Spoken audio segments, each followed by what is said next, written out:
হামলার পর শুধুমাত্র ভারতের উত্তরে কাশ্মীর, হরিয়ানা, পাঞ্জাব বিভিন্ন সীমান্তের নজর থাকছিল যে সেখান থেকে দাঁড়িয়ে অনুপ্রবেশের চেষ্টা বা বিভিন্নভাবে জঙ্গিদের, সন্ত্রাসবাদীদের প্রবেশের চেষ্টা। কিন্তু 2024-এর অগস্টে হাসিনা সরকারের পতনের পর ইউনূসের অন্তর্বর্তী সরকার যখন থেকে শুরু হয়েছে বাংলাদেশে, তারপর এই অনুপ্রবেশ শুধুমাত্র এই কুচবিহারের সীমান্তের কথা বলছি এমনটা নয়। উত্তর 24 পরগনার পেট্রাপোল, ঘোজাডাঙ্গা, নদিয়ার গেদে, কুচবিহারের মেকলিগঞ্জ বা দক্ষিণ দিনাজপুরের হিলি, মালদার মহদীপুর বিভিন্ন সীমান্ত দিয়ে এই পণ্য আমদানি রপ্তানির পাশাপাশি অবৈধ অনুপ্রবেশ এত মাস অতিক্রান্ত, এখনো সেই লাগাতার চেষ্টা অব্যাহত। এই পরিস্থিতিকে কিভাবে সম্পূর্ণ রক্ষা সম্ভব? দেখুন, প্রথম কথা হচ্ছে এটা একটা দায়িত্বহীন সরকার বা গভর্নেন্স বলতে পারেন। এটাকে সরকার বলতে গেলেও আমাকে দুবার ভাবতে হচ্ছে, কারণ এটা একটা নমিনেটেড বডি এবং এই জন্য এরা দায়িত্বহীন। তার কারণটা হচ্ছে এদের দায়বদ্ধতা বাংলাদেশের মানুষ বা বাংলাদেশের সংবিধানের প্রতি চেয়ে নেই। তার জন্য এরা এমন কিছু ম্যাল প্র্যাকটিস বা শ্যাডো ওয়ারফেয়ারের কাজকর্ম করছে বা ভাবছে এবং সেটা ইমপ্লিমেন্টেশনের স্টেজে নিয়ে গিয়ে অ্যাক্টিভেট করার চেষ্টা করছে, যেগুলো সাধারণত একটা টেররিস্ট অর্গানাইজেশন বা একটা নেগেটিভ চরিত্রের করাটা উচিত। সেক্ষেত্রে মোহাম্মদ ইউনূস যে কিছু জানেন না সেটা নয়। যখন বিজেপির তত্ত্বাবধানে এই ধরনের ঘটনা ঘটছে তখন মেনে নিতেই হবে as the chief adviser Muhammad Yunus সবকিছুই জানেন।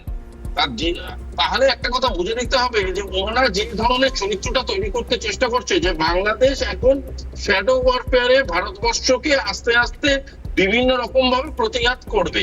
এবার যদি সেটা করে তার মানে হচ্ছে প্রথমেই ওদের চোখ থাকবে যে আমাদের যে কথাটা ওনারা বারংবার বলেছেন যে সেভেন সিস্টারের দিকে, এবং যে কথাটা ওনারা বারংবার বোঝাতে চাইছে সেটা হচ্ছে আমাদের বিভিন্ন পোরাস বর্ডার লাইনকে তারা ইউজ করবে অ্যাজ দ্য রোডওয়েজ। যদি এবার এটা করতে শুরু করে তাহলে আমাদের মিনিস্ট্রি অফ ডিফেন্স যে মুডে আছে সেই মুডে কিন্তু ওনাদের সেম মিউজিক শুনিয়ে দেবে, এবং যে মিউজিক শুনে পাকিস্তানের কান খারাপ হয়ে গেছে সেই মিউজিক কিন্তু এবার বাংলাদেশের শোনার সময় এসে গিয়েছে। কারণ বাংলাদেশ বারংবার যে জিনিসটা করছে ওটা ওদের ইন্টারনাল সিকিউরিটিকে শুধু ক্যাপচার করছে না, আমাদের এক্সটার্নাল সিকিউরিটিকে বারংবার হার্ট করার চেষ্টা করছে। যে অর্থে প্রধানমন্ত্রীর মতো একটা মানুষ ওই জায়গায় যাচ্ছে, সেইখানে সিকিউরিটি কি লেভেলে আছে বলাই বাহুল্য। সেই জায়গাটা সেটা জেনে, সেই ইনফরমেশন জানা সত্ত্বেও যখন এইভাবে ইচ্ছাকৃত পেনিট্রেশন ঘটাতে চেষ্টা করছে, তখন বোঝা আমাদের উচিত যে ওনারা কিন্তু অ্যাকচুয়ালি একটা প্ল্যান এবং স্ট্র্যাটেজিক ভাবে এই কাজটা করছেন। সুতরাং আমাদের প্রতিহত শুধু করতে হবে না, আমাদের এমন একটা বার্তা দিতে হবে যাতে ওনাদের মাথায় ঢুকে যায় যেটা ভারতবর্ষ এবং এদের সাথে ইয়ার্কি মারতে এসো না। সুভাষিসবাবু, আমি একটা জিনিস বোঝার চেষ্টা করি, এই দালালদের মারফত বিভিন্নভাবে অবৈধ অনুপ্রবেশ, সেখানে জাল নথি, আধার, পাসপোর্ট বা ভোটার কার্ড তৈরি করে টাকার বিনিময়, কিন্তু সরাসরি বিজিবি সহযোগিতা করছে অনুপ্রবেশের ক্ষেত্রে। বর্ডার গার্ড অফ বাংলাদেশ, বাংলাদেশের প্রশাসন, পুলিশ, সেনা, তাদের এই ভূমিকা, এক্ষেত্রে দাঁড়িয়ে এই পরিস্থিতি রক্ষা শুধুমাত্র কি পাল্টা বিএসএফ এর সম্ভব, নাকি এক্ষেত্রে দাঁড়িয়ে আন্তর্জাতিক স্তরে আরও কড়া বার্তা দেওয়া প্রয়োজন বাংলাদেশকে?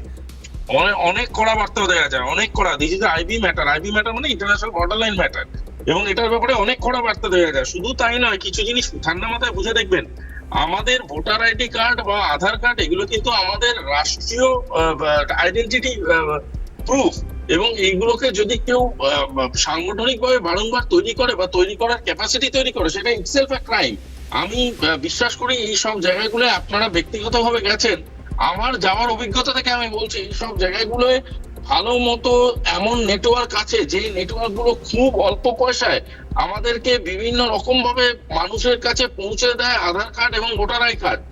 এই গোটা চক্রগুলোকে বারংবার শুধু অ্যারেস্ট করা না, রিপিটেটিভ ইনভেস্টিগেশনের মাধ্যমে এইগুলোকে বন্ধ করা। কারণ এটা জিনিসটা জেনে রাখবেন, এটা হচ্ছে অনেকটা ঘুম ধরার মতো। একবার যদি ঘুম ধরে যায় বারংবার আপনাকে পরিষ্কার করতে হবে এবং সেই পরিষ্কার করার প্রসিডিওরটা চালাতে হবে। এই পরিষ্কার করার প্রসিডিওরটা যদি না চালান, একবার দুবার চালালেন, মনে হলো পরিষ্কার হয়ে গেছে, ওটা আবার কিন্তু ঘুমটা ধরতে শুরু করবে, এবং সেটাই ঘটছে বারংবার এই বাংলাদেশের এই পোরাস বর্ডার লাইন গুলো।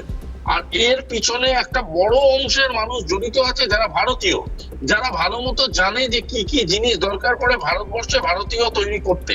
সেই ভারতীয়দেরই কৃত্রিম ভাবে কাগজপত্র তৈরি করে যারা তৈরি করছে, তাদেরকে কড়া শাস্তি দিন, কড়া থেকে কড়াতম শাস্তি যেন দেওয়া হয়, যাতে করে সেটা নিদর্শন হয়ে দাঁড়ায় সেই বর্ডার লাইনে থাকা সেই মানুষগুলো যারা এই ধরনের ব্যবসার মধ্যে নিজেদেরকে লিপ্ত করার চেষ্টা করছে।